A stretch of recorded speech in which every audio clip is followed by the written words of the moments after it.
Lou Wilson. Suzi Barrett. You're a living legend, my friend. I'm not. You are. You have reached legendary status. That's too much. That's too much. Okay, you're a legend minus. Yeah, I like legend minus. Cool. I can give me something to work for, you know? Yeah, you're a legend with a small L, yes. but a big D. with a massive D, all right?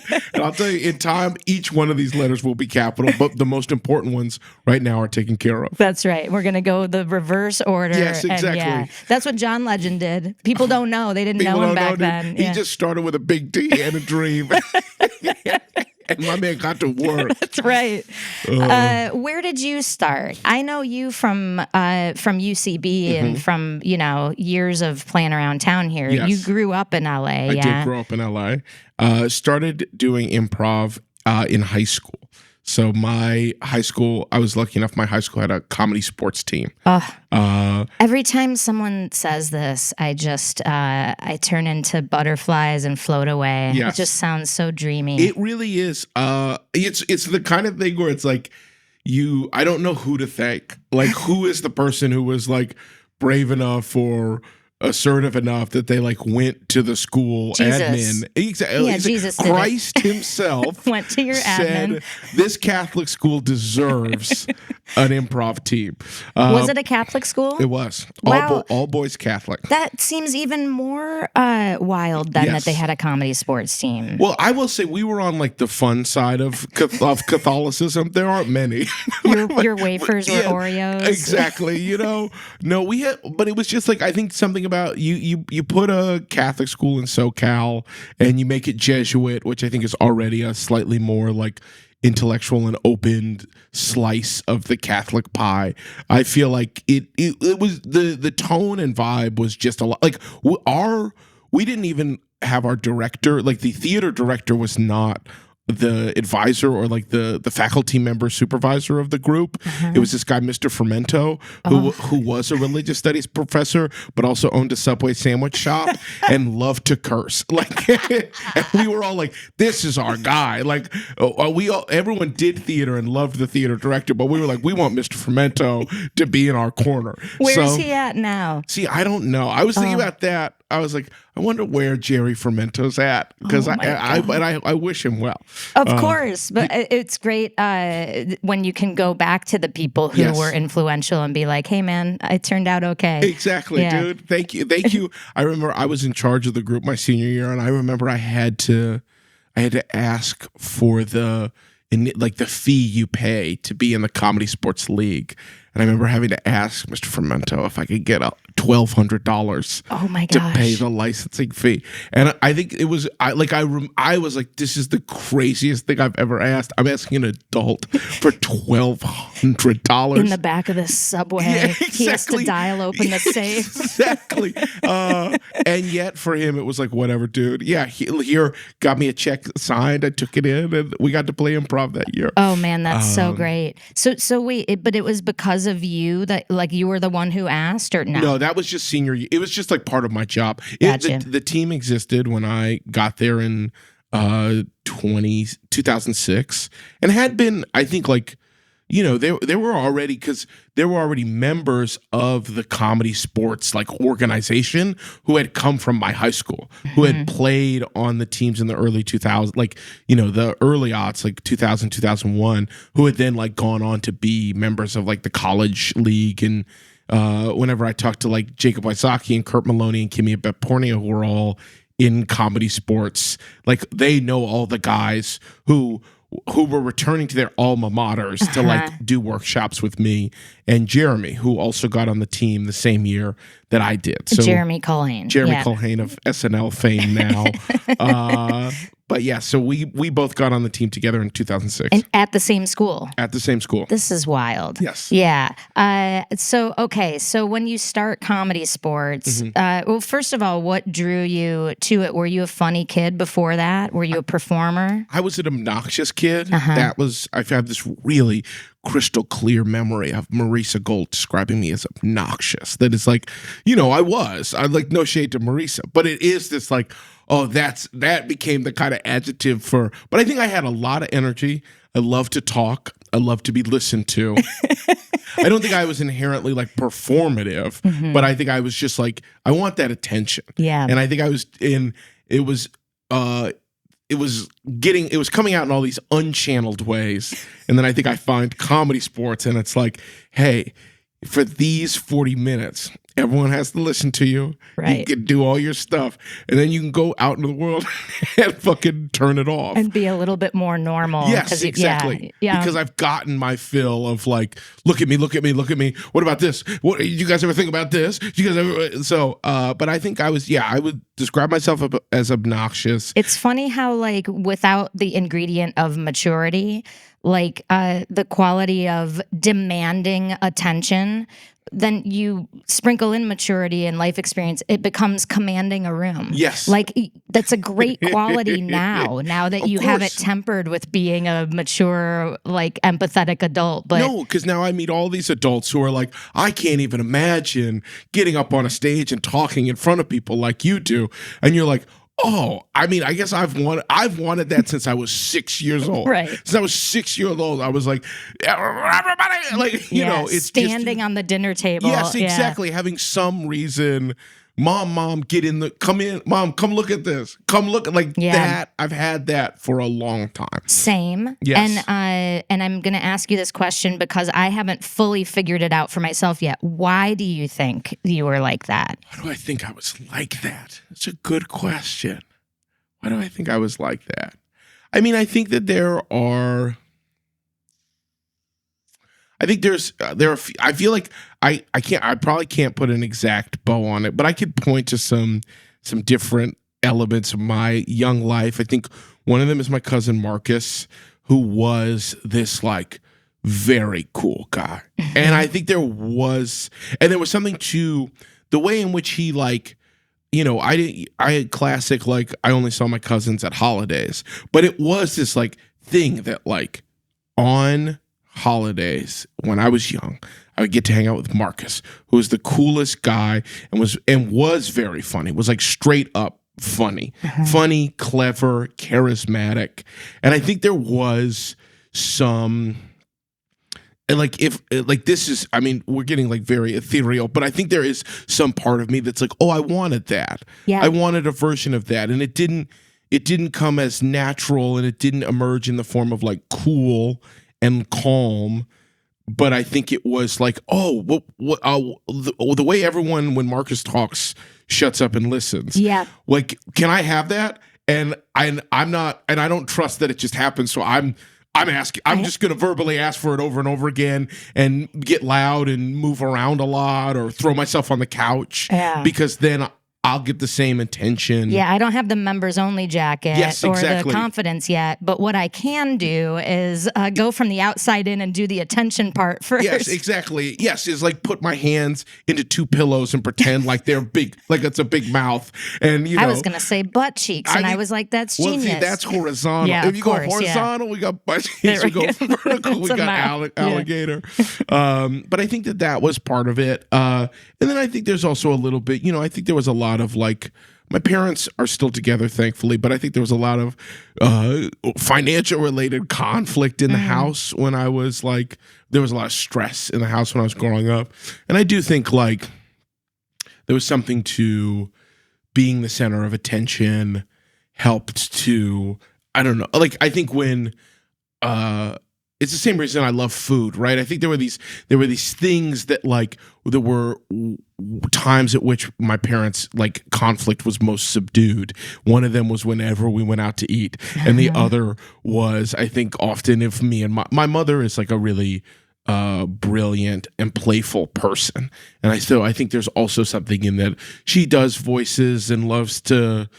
She was never an actress. She was an attorney, but you know, she was playful in that way. And I feel like there's also that. So if she was doing voices, I would do voices. And so I think there was this, the best times in our house were being playful. So I think somewhere between that and my cousin Marcus, there's a lot of like that desire to hold people's attention. Yeah, I will be okay and we'll all be okay. Yes. If we're landing in the center point here where we're laughing and we're paying attention to something light and fun. Exactly.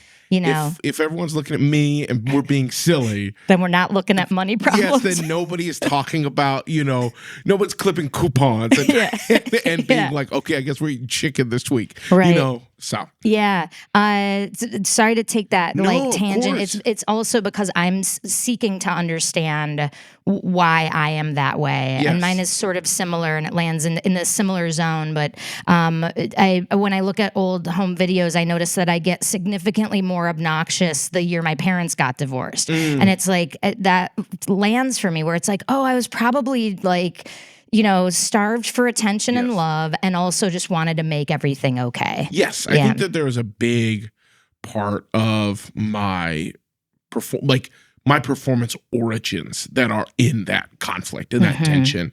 And I think that, you're a kid and you can't name any of these feelings, but you can name, I think there is something just straight up animalistic that is like, I notice when the tension's not there and when the tension is. Yep. And I do think when I'm being loud or silly, even if you're scolding me, it's not the kind of subdued kind of stress that is emanating from the two of you when we're just kind of sitting in silence and things are tense and unsure. Yeah.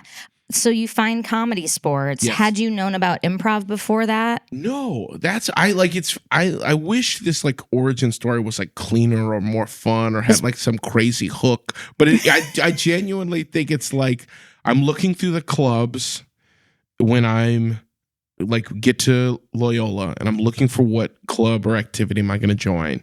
And I know that I'm like, I'm going to join the African American Students Association.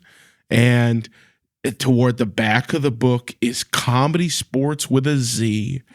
And I think for a while I was saying something about how like my parents really wanted me to play a sport, and then I didn't want to play football, and then I promised I would play track, and somewhere in between those two things, I was like, well, this is a sport. It says sport. It says sports, Mom. There's a fun Z on the end, but it's a sport. But I mean, I don't know. It's like, but whatever it was that pulled me to that, I thank Christ every day. Christ with a Z. Christ with a Z. I found my way there. Yeah. But Did you take to it right away? I think so. Yeah. I remember that's where I had started. So my legal name is Zachary, and but I was a big fan of nicknames, kind of in like the 8th grade freshman year time, and so when I got to high school in my first class, I asked to be called Lewis, which is my middle name. And then this guy, Tyler Hebda, leaned over and he was like, hey, at your old school, did they call you Big Lou? And I lied and I said, yes, and you can too. And so he started calling me Big Lou. His friend Danny O'Keefe called me Big Lou in my English class with Mr. Michael, who heard that and was like, I'm going to call you Big Lou too. Then I don't know, maybe I thought twice about calling a student Big Lou, and then was like, you're Sweet Lou. And so he started calling me Sweet Lou, and I loved that. And when you're Lou with a lot of potential, and exactly. who can make your dreams come true. I am not saying that you have to be anything. Yes, Sweet is wide. The goalposts are wide on that one. What a cool teacher. I introduced myself at my first Comedy Sportz audition. I say that my name is Zachary Sweet Lou Wilson. Oh, I love this. And so that is like truly, I'd say that's doing that and then getting on the team. That is like, I'm Sweet Lou all of high school. Wow. Jeremy always calls me Sweet Lou. His parents call me Sweet Lou. Still? To this day, if you met me in high school, you like know me as Sweet Lou. Wow. And that starts in that audition. What's wild is you are Sweet Lou. Like, I never knew this story, and I never knew like the Zachary piece of this, Yes. but like I only know you as Lou, and you have only ever been the sweetest person. It's like, it's so perfect. Mr. Michael nailed it. I'll give it to him. It also oddly sounds like a boxer's name or something, Well, I or like think there's a mafia guy. Harlem Globetrotter named Sweet Lou, who I think who I think is where Mr. Michael got it. You know, I used to give him a lot of credit before I went out and Googled Sweet Lou just to see if there were any others out there. I was like, oh, okay, there's a few notable Sweet Lou's. 50. No, my brand. That's why I kept, that's why I kept the sweet cut sweet because I was like, "What's up? We got to differentiate. The market's oversaturated." You spelled it slightly differently. It turned into sweet and low, yes. and then you found out that was taken. And I'll tell you, tough day, really tough day because we'd done all the paperwork. I was like, "Oh, it's gonna be really fun. We're gonna spell low LOWE," and but then it all fell apart. Man, well, I'm glad you're still with us. Hey, I'm glad you, dude. It was a dark time. I was like, I didn't know, we didn't know who I would be. I kind of lost my identity for a second, but we got it back. Do you have favorite short form games? I do. Hit me. Forward reverse is all time. Forward reverse is one of my favorites. Break it down. This was not in our boom rotation, but I might have played it with you in that Wysocki show. Forward reverse is pretty simple. It's just the one where you'll do the scene forward, and then at any point the person can say reverse, and then you do everything backwards. All of your movements and and it used to be like kind of one of the first games we would always play. My high school team was filled with I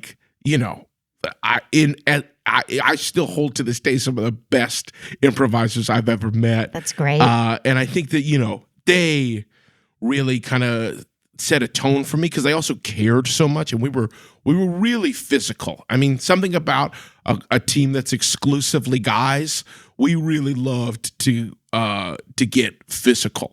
So it was a sport. It was a sport. There was contact. Yeah. Believe me.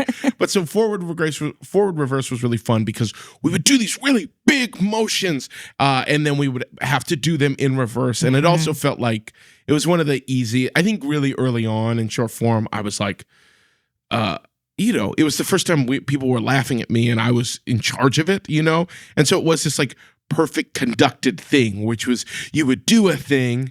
And then the referee would say reverse, and you would do it backwards. And 10 out of 10 times the audience laughed. Yep. Every time it worked because the game was taking care of you. Yeah, it's one of those games that has there's like a low bar for your input. Like it's really easy for the performer to do. Yes. But huge payoff. It's almost an outsized level as opposed to like having to improvise like Shakespeare meter and stuff, which is so much harder.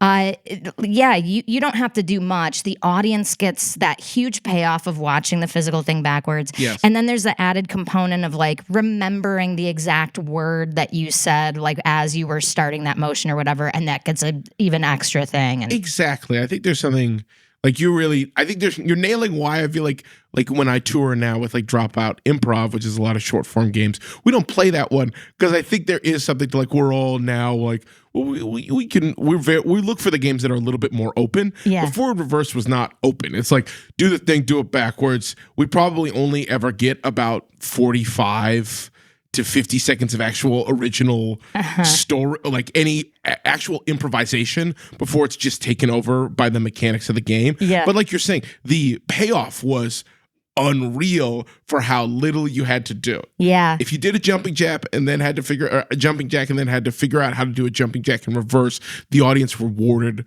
you for it tenfold. And they reward even the struggle or the try of it. Like you trying to figure it out in the moment becomes its own laugh. Yes. And there's a little bit of the fuck you joy of that's one of those games where the caller can screw you by starting to call it forward reverse or Exactly. And we get one that's like especially difficult and we're doing it over and over and over again. Yeah. And I think there was something I like at the time to just revel in the ease with which the whole room had lit up at just a simple physical thing of punching a wall or kicking a door and then having to figure out how to do it in reverse and then do it again and then do it in reverse. Like it was my dream in high school to get set on one of those runs where you have to do it, where the caller's making you do it over and over and over and over again. That was like, all right, there it is. That's what I'm looking for. That was your 5-year plan? Yes, exactly. It was like, what's up? We do this a few more times.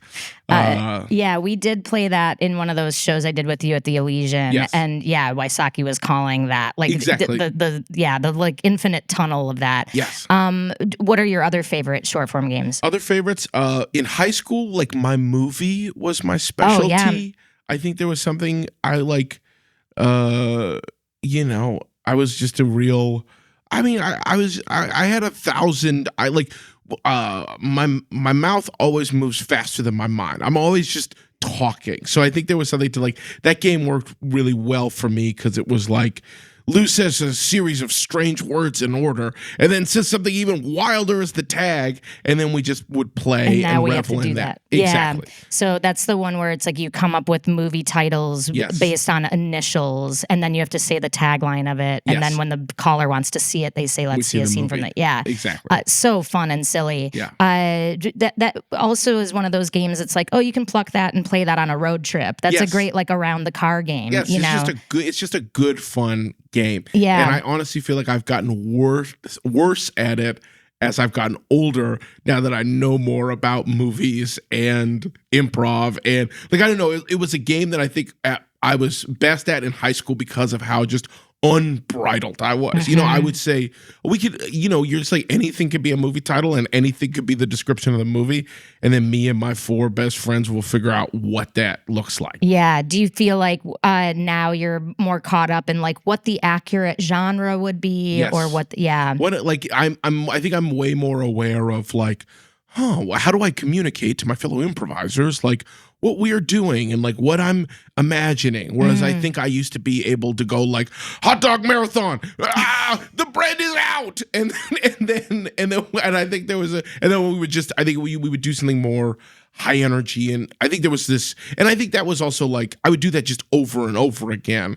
Whereas I think now I'm like, Lou, you've kind of done a few, like and I'm just more self-aware in that way of like, oh, I've done a few. Once I've been called on once or twice, I'm like, well, those were both like word jumble messes of just like without a clear idea meant to like grab the audience's attention. Like, what if we actually tried to structure something, or this one's sci-fi, or this one's a Western. So I think there's just there's like an additional layer of thought that didn't used to be there. There's a director that lives on your shoulder now. Yes. That's trying to like quality control for like variety and hitting different intellectual notes. Yes. And, yeah. And I like hear my fellow players more, and I'm like, oh, okay, so we've done that.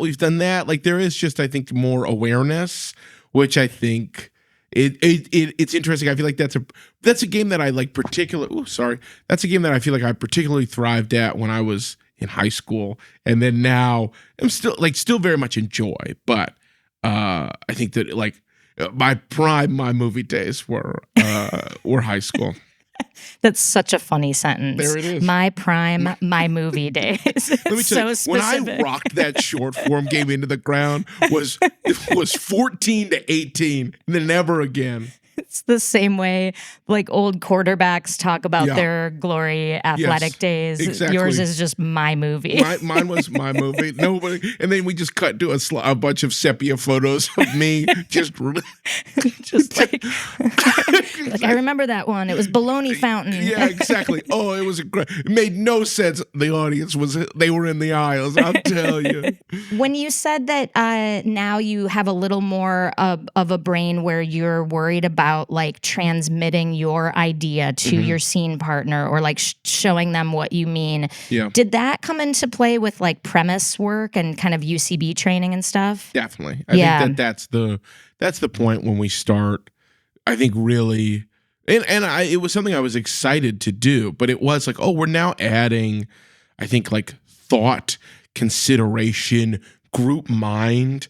I think things that used to be generated by the fact that my high school team practiced together every lunch. Every lunch, Wow. we would eat lunch together and play games.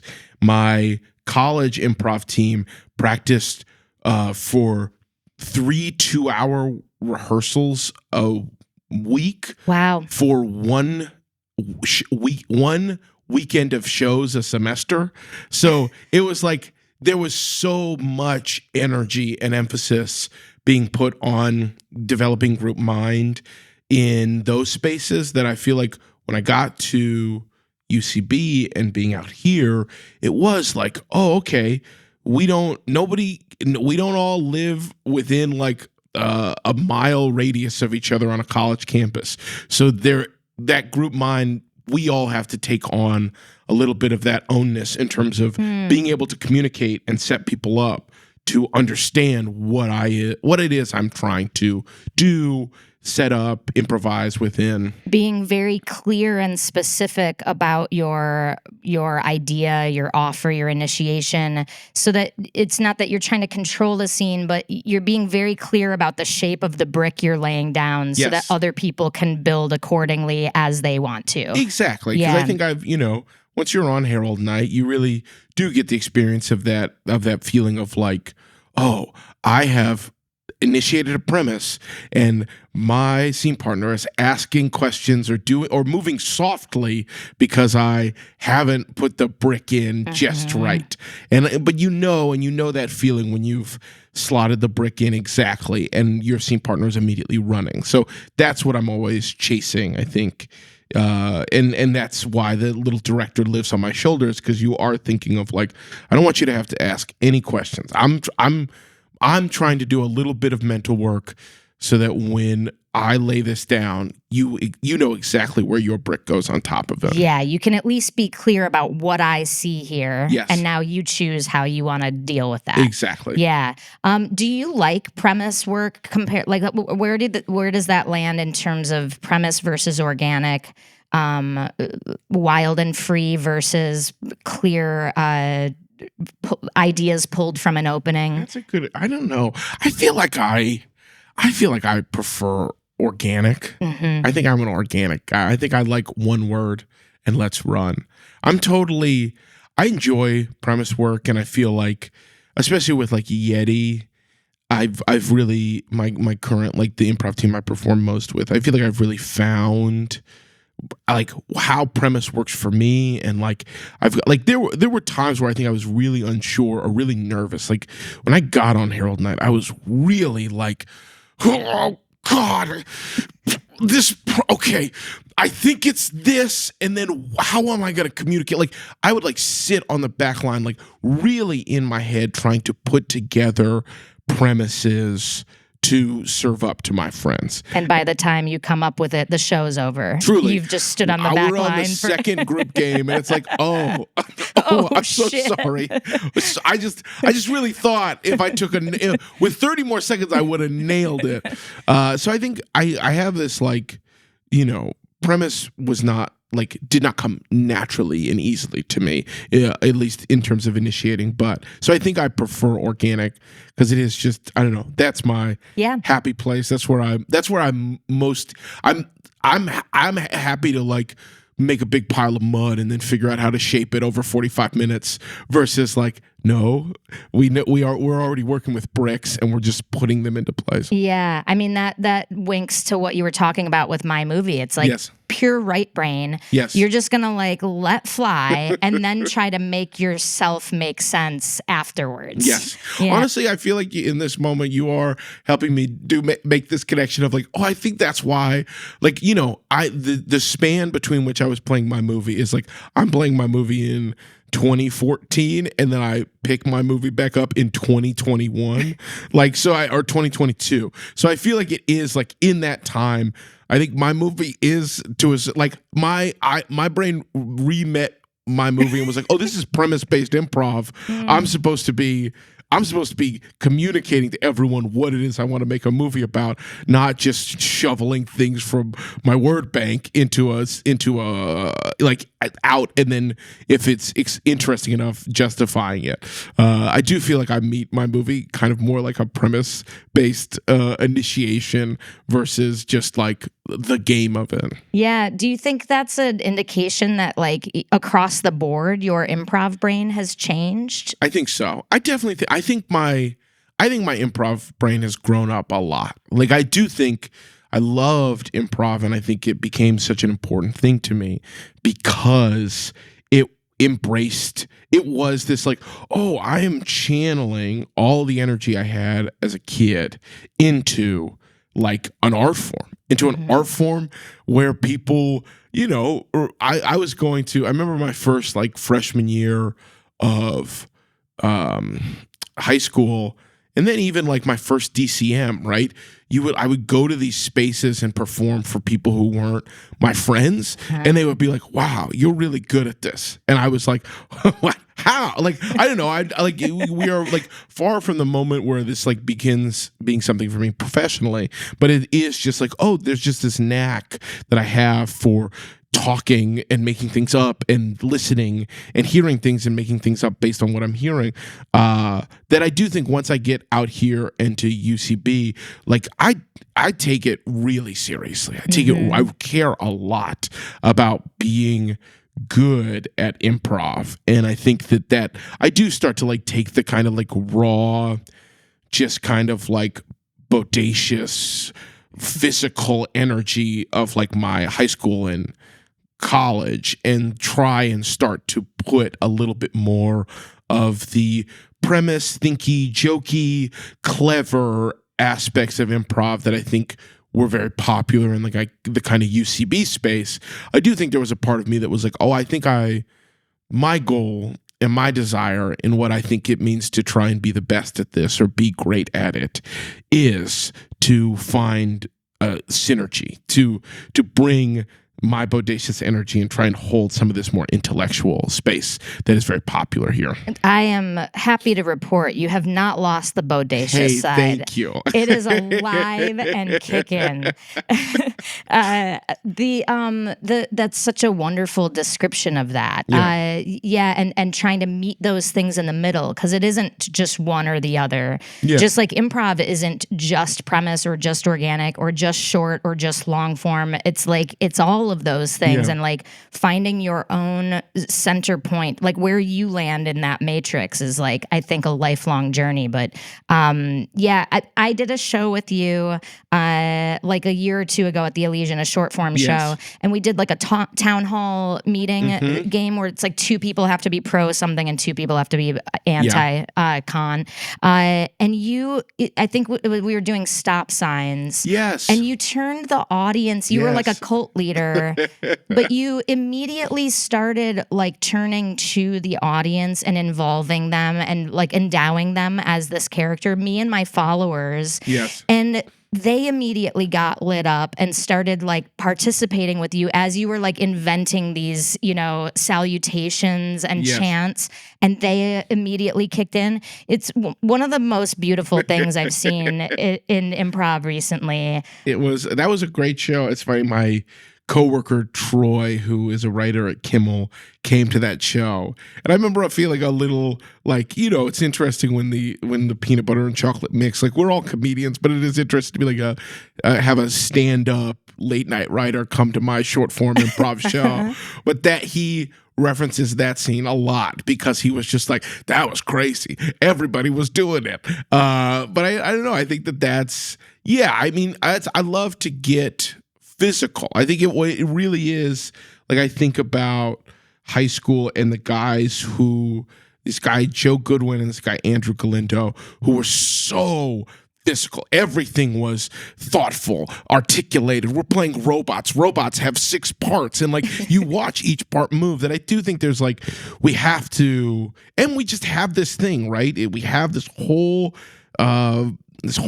paintbrush that we can use to tell a story, to land a joke. And I think that I feel like that's a special aspect of short form audiences. And honestly, like this iteration of Whose Line Is It Anywho / Dropout Improv, that it is like re-meeting these games with all of the other stuff I've developed, is like the confidence to demand an audience get on board with what I'm doing and know that they will enjoy it and they will be excited to participate, that they've been dying for. I mean, it's the same thing as a suggestion. It's your opportunity to have an impact on the show, to have this show be made for you. And so if you give them that sense of empowerment to be like, I'm part of the cult now, they are they're going to give you 110% of their energy. Yeah, totally. And it adds more colors to your paintbrush. Yes. Or it's like another paintbrush you can use. Because Yes. it's like now it's not just you making physical and mental choices on stage. It's you turning to audience members, like sending out this like branch that they can grab onto and climb on the boat if they Yes. want to. It was what I loved about it is I'm very anti-forced audience participation. Big time, yeah. But this was totally consensual. It was like you were saying these are my followers. Yes. And then they made the move to repeat what you were saying and to start doing the hand gestures and stuff. It was beautiful. I feel like it's one of my favorite things in improv, right? Which is that like when we go to the audience, we use the audience, which doesn't happen all the time, but when it does, I feel like there were moments in my improv journey where we were using audience participation a lot, and I was like, all right, everybody relax. But I do like it, especially like in context like that, because I don't know, I feel like in a moment like that, either one works. Yeah. Everyone wants to stand up. Look at that. I'm an awesome cult leader. I got 1,000 followers. I'm so powerful. I'm the man. One person stands up. Everyone else is like, no, thank you. So funny. What a gift. Yeah. What a gift. I will sprint on that. I will sprint on that. Like that will become my, like if anything, now my hooks are sank in and now I can actually move faster and my jokes are even better because it's like, look at I got no one. And yet I had the audacity to suggest that I might have a lot. Yes, it's so funny. Yeah, you can work with all of that. Yes. And then even then, if no one had stood up, and then now you can use that. Yes. And now they can still choose to play like their character game. Yes. Like maybe they start rolling their eyes or whatever, which is still fun for them. Yes, you know. exactly. I want to go to some subscriber questions. Of course, please.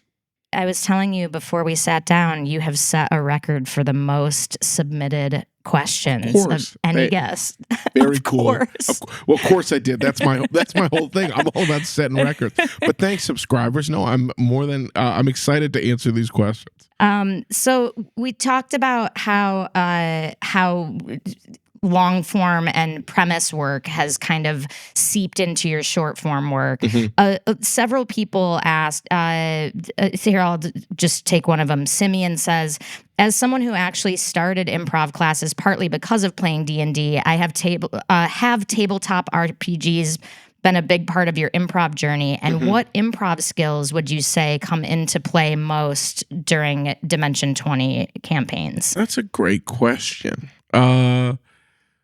Sorry, there are two questions in there. It's what parts of my improv skills come most into play during Dimension 20 campaigns? And then what's the first question? The first one was, have tabletop RPGs been a big part of your improv journey? Or like, do you kind of feel like you were fully baked by then? I was fully baked. I mean, I meet D&D like through improv.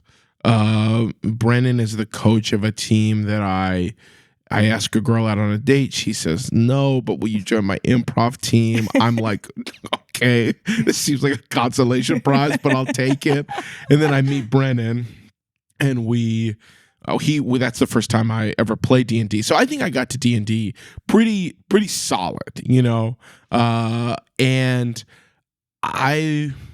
So I don't know. I think D&D has definitely like been in. There's like an interesting aspect of like D&D is so interesting, right? Because it's very character focused. It's really about taking on a POV, and I think the improv skill that is most apparent in D&D for me is like, if this is true, what else is true, right? Mm-hmm. Because that is the way that I discover my characters. I don't write like a 10-page journal of the character and then use that to inspire everything. It really is like I pick some like base truths and maybe past experiences about the character, and I start playing with those. And then as I'm improvising and listening to my fellow players or collaborators, I feel like we're just overturning different aspects of the character and using stuff in my mind palace that just feels relevant. You know, I have a character who's like a kind of flamboyant jock, rich rich kid. And I think like there's something like he at some point became a fan of Kippers, right? And it's not that I had ever planned for him to be a fan of Kippers, but it was just like as we were playing, he needs a snack. Rich boy needs a snack. Funny word from I think Wild Thornberry's Kippers. Great, that's it. And so now that is true. Now that becomes canon. That becomes canon, and that becomes the way the characters I think evolve and dig deep, but also I think feel very truthful, right? Because they are not like I didn't do a bunch of like problem solving to like hit a bunch of themes or lay out a bunch of things that I wanted this character to represent or do. The character is very lived in that I feel very confident in my improvising skills to find new and interesting truths about the character through play. Yeah, I love that. I mean, the character lens play that you guys do is really next level. Yeah. It's amazing. And what you're pulling off is essentially like a 10 to 20 hour mono scene. Yes. Because you are all the same characters going on this continuous journey. Once someone changes or learns or grows, that is now true as you continue. And the ability to put on that filter to be like, okay, but what snack would a rich kid like? Or what what would this person's attitude be when faced with this wild card that Brendan threw at us? My question is like, when you are putting a character lens on, is yours predominantly emotional, specifically for the D&D stuff? Definitely. Emotional. I think it's like we really like emotion is the core. Like I feel like that's where we're doing everything from the gut, right? And so I do think that like it really is like what makes me joy. I don't know, Ian Roberts yelled at me in a one of those meetings we used to have at UCP Sunset, but he was talking about those pain and pleasure, right? I do feel like there is something in those two of like what when it hits my brain lights up as like no thank you, and what when it hits my brain is like yes please. And I think those become my main core drivers of even something that like is presented with like, oh, this is a good thing. Sometimes we'll hit that character lens from a place of like, ugh, like just and that I think is when I really feel like we have it, when there's that gut emotional reaction to the thing, not a like thoughtful consideration of like, oh, I wonder. And it matches them and not you. Yes. Yeah, like an uptight person when hit with the idea of a movie with sex scenes in it. Yes. Ugh. Yes. Yeah. And it's just that. And I don't have to think about the fact that like, I mean, my characters probably watched a movie with sex scenes before. Like that's something we can discover through that first emotional reaction. Yep. Right?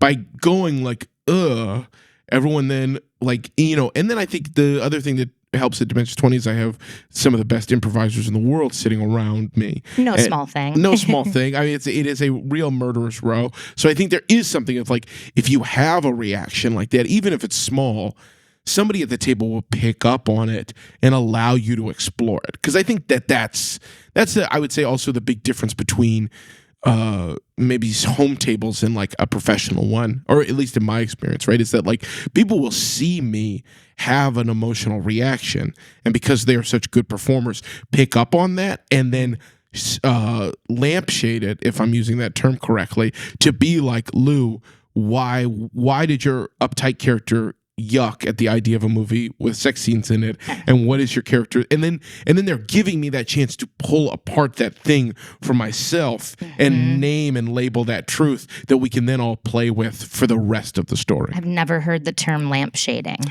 Allie used it. Allie used it, and I think it was about like, I don't know, in my head it's like you're spotlighting, maybe the other way. Lampshading down, spotlighting up, out, I don't know. You know what? This is where we find out that they are super obsessed with lampshades, and I'm not gonna. What's up, dude? I'm not yum. playing their game. Yeah, exactly. It's your lampshade. Enjoy it. Savor it.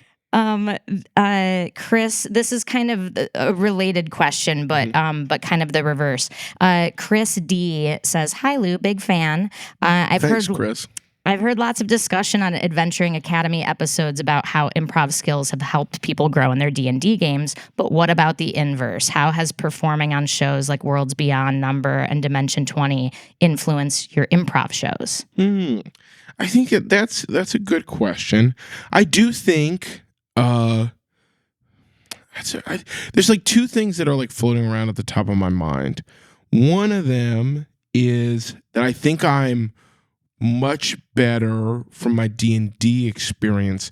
D&D is a comedy, like, especially as I've played it, especially for Dimension 20. It's like a comedy. It's like you're saying, it's a comedy mono scene, but there's no audience.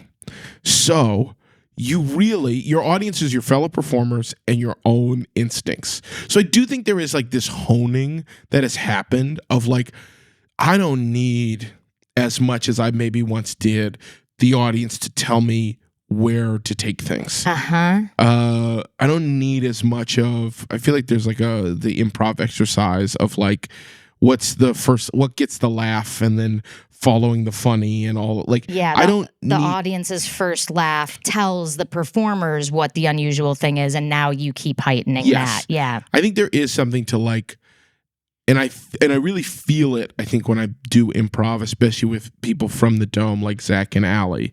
Like, I really do feel this, like, oh, we have our own internal compass that can guide our way. Like, because we have done, I mean, hundreds of hours of improvising without that laughter, without that laugh outside the Dome, especially if people, like, I don't know, there's just that internal sense of like, oh, I know the way, and my instincts have been honed at this point to a sense of like, that was unusual. You don't need laughter to tell you it was unusual. You know it was unusual. Underline it, hit it again, hit it again. That's too much. Pull off. Like, those things I feel like I don't. Once upon a time, the audience was the only thing I had to help me coordinate or to decide when I'd hit or done things enough. Now I can do that, I think, a little bit more internally. And I think the other one is just the sense of like, I don't know, I think I'm not better at breaking than I've ever been. Like, I still break as often as I ever did. But I do think there's to your like description of like holding character lens, like especially like in a mono scene. I think I can do stuff now that maybe I once couldn't, in terms of being like committed to what I brought in to the room. Like, I won't balk or walk it back or become unsure. You'll double down. I'll double down. We'll go harder, because I know, having done it over these long extended play experiences, that like those things eventually become funny, or you will get the laugh eventually, or you will get the meta laugh that is, you won't let it go. Right. One of those laughs is waiting out there for you. Don't walk it back. Yeah. Don't be afraid. Don't leave the room. Like, that idea that you had is worth something, and even if whatever's shining about it isn't immediately clear to everyone else, you thought of it for a reason. Don't let it go. Cut to me making like a terrible joke in poor taste and no one laughing at the dinner party, and I drive home going, I'm gonna keep saying it. I'm just gonna keep saying it for the rest of my life. Because the laugh is waiting. The laugh is waiting on my deathbed. Yes, I say exactly. This tasteless joke. Yes, well, and I'll tell you what it is. It's in your eulogy. Someone goes, well, Suzi would always make that joke about people from Azerbaijan, and I'll tell you, the whole room dies. Yeah. Yes. Literally. They join me. Yes, they're like, yes, it's you initiate the rapture in that moment. What a payoff. I'll tell you. Yeah. At least from the other side, I know that it did eventually pay off. Exactly. Yeah. You get a bunch of high fives. It's great. Thanks for naming the specific. What's up? Suzi made a joke about Azerbaijan. It's like, no, I didn't. I just said in poor taste. No, yes. No, we had to give it a name. We had to. You had to. For part 2 of this episode, go to yesalso.supercast.com. If you like this podcast and you want double the content, head over to yesalso.supercast.com and subscribe. You can also help us out for free by subscribing to us on YouTube and talking us up to your improv communities. If you have a question that you'd like us to answer in one of our Q&A episodes, or a topic that you think would make a great bonus episode, put it in a 5-star review. If you're a theater who would like to host us for a live recording and improv show, let us know at yesalsopod@gmail.com. A very special thanks to our producer, Ryan Rosenberg, audio and video editor, Brian Kessler, and Britt Faye, who does our marketing. Thanks for listening, and we will see you next week. No, we won't, Suzi. That's not how podcasts work. They won't even see us. They will listen to us, so it's actually the opposite of both things you said. Thanks for listening, and you will listen to us next week. Maybe. We don't know.